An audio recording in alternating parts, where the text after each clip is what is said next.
এসেছি নতুন একটা ভিডিও নিয়ে। আর আজকে ব্লগটা স্টার্ট করছি আমার আর বোনপোর জন্মদিন নিয়ে। তো আমি সকাল সকাল বেরিয়ে গেছিলাম, তখন বাজছিল 5:30 মতো, আর আমাদের বাস ছিল 6টায়। তো খুব সকাল সকাল আমাকে উঠে বেরিয়ে পড়তে হচ্ছিলো।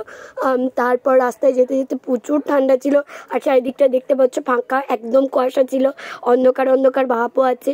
তারপর চলে গেলাম বাস স্ট্যান্ডে বাস ধরতে।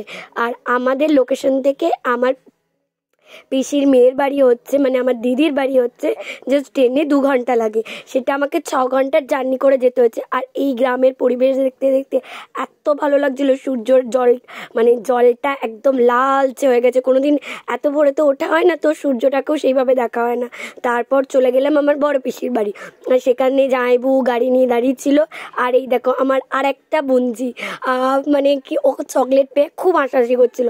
আর জার্নি করতে করতে এতটাই টায়ার্ড হয়ে গেছিলাম, মনে হচ্ছিল আর যাবো না, এখানেই নেমে পড়ি। তারপর একটা ধাবায় কিছু খেয়ে নিয়ে চলে গেলাম আবার কুন্তিঘাটের উদ্দেশ্যে। এখানে দেখছি বাড়ির প্রত্যেকটা ফ্যামিলি মেম্বার চলে এসেছে, আমরাই লেট।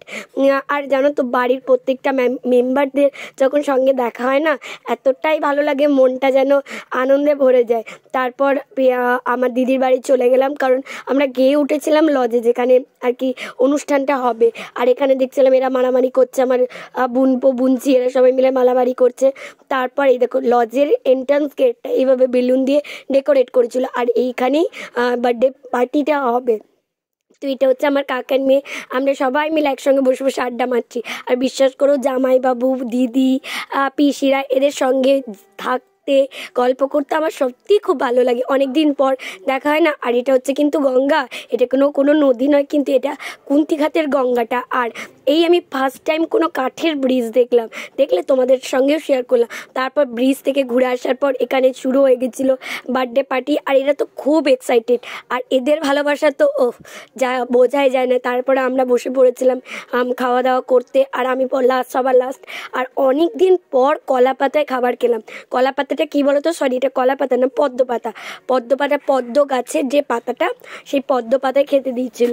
তো আমার বেশ ভালো লাগে পদ্ম পাতায় খেতে, একমাত্র গ্রামের বাড়ি গেলেই পদ্ম পাতায় খাওয়া হয়। তো এখানেও দেখলাম পদ্ম পাতায় খেতে দিয়েছে। তারপর আমি অনেক কিছু খেলাম, মাংস, জানো তো সবাই আমি মাংস খেতে পছন্দ করি। আর এই সিচুয়েশনটা হচ্ছে সবার জীবনে, মানে আমার তো মনে হয় আমার জীবনে সবথেকে একটা খারাপ সিচুয়েশন, কারণ সবাইকে ছেড়ে আমাকে চলে আসতে হয়।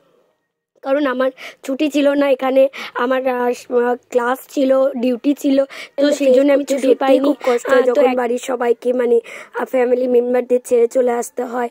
আর কি করব বলো। আর ভিডিওটা কেমন হয়েছে অবশ্যই জানাবে। টাটা।